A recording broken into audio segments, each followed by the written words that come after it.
kochani, witam Was w pierwszym odcinku mojego vloga. Pewnie nie wiecie, ale właśnie mamy 100. odcinek na moim kanale.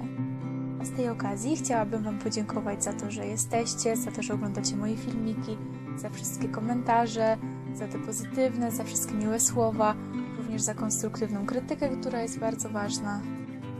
Mam nadzieję, że nadal będziecie do mnie zaglądać, bo mam dla Was jeszcze trochę ciekawych pomysłów. Korzystając z okazji, chcę odpowiedzieć na kilka najczęściej zadawanych przez Was pytań. Oczywiście najczęściej pytacie o papierową wiklinę. A oto pierwsze pytanie. Na jakim patyczku skręcasz rurki? Właśnie na takim. Jest to zwykły patyczek, taki jak do szaszłyków, bardzo cieniutki, a na końcu, jak widzicie, jest obklejony takim jakby plasterkiem. To bardzo ułatwia sprawę. Jeżeli dużo kręcicie, to wiecie, że czasami lubią powstawać takie różne odciski, a to bardzo fajnie temu zapobiega. Kolejne pytanie. Jak długo zajmuje Ci zrobienie takiego koszyka? To zależy. Czasem schodzi mi pół godziny, czasem kilka godzin, a czasami pracę rozkładam sobie na kilka dni. Dużym ułatwieniem jest to, jeżeli mam już wcześniej skręcone rurki. Kolejne. Za szybko. Za szybko. Musi być szybko. Czasami nie da się nic na to poradzić. Jeżeli podczas nagrywania jakiegoś koszyka, czy jakiegoś zajączka, albo czegoś innego, taka praca zajmuje mi nawet 3 dni, bo często muszę sobie to rozłożyć w dłuższym czasie, no to pokazanie tego, jak skręcam dany koszyk, czy daną rzecz przez parę godzin, no to mijałoby się z celem. Dlatego muszą być przyspieszenia, a pokazane są same najważniejsze rzeczy. Na szczęście na moim kanale znajdziecie całe mnóstwo różnych filmików, które pokazują, jak w zwolnionym tempie wypleść jakiś tam określony splot, albo jakiś koszyczek, albo jakieś dno koszyka. Także to, co najważniejsze, jest oczywiście pokazane, tylko czasami jest odnośnik do innego filmu. Najczęściej taki odnośnik znajduje się u góry na kartach. I jeszcze Wam powiem w międzyczasie, że kręcenie takiego wideobloga to jest bardzo trudna sprawa.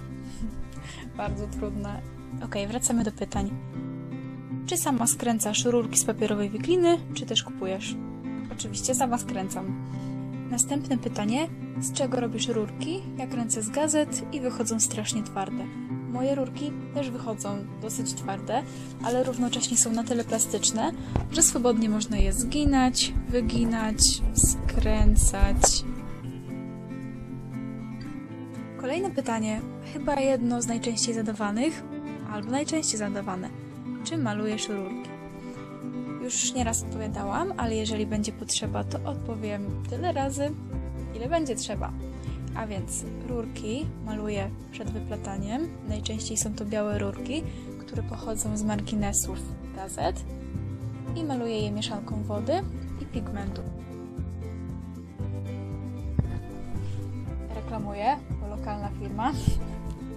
No i muszę przyznać, że malowanie rurek mieszaniną wody i pigmentu to jest mój ulubiony sposób, dlatego że dzięki temu możemy uzyskać wszelkie kolory, tak naprawdę.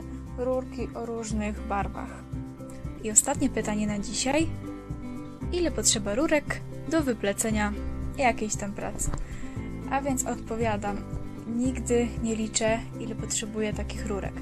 Może się okazać, że ja użyję ich 100, ktoś użyje ich 80, a ktoś użyje 120.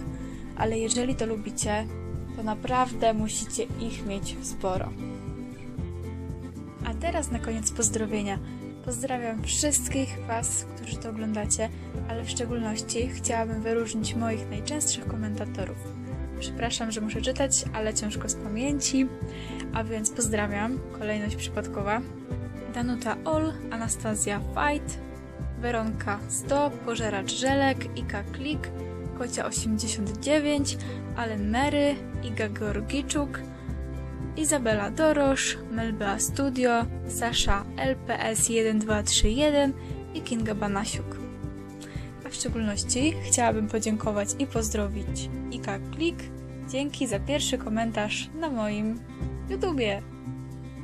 Dziękuję za uwagę wszystkim, którzy to oglądali. Jeżeli macie do mnie jakieś pytania, to oczywiście pytajcie śmiało. Postaram się na te wszystkie pytania odpowiedzieć. A teraz żegnam się już z Wami i zapraszam do oglądania innych moich filmików i tutoriali. Cześć, trzymajcie się!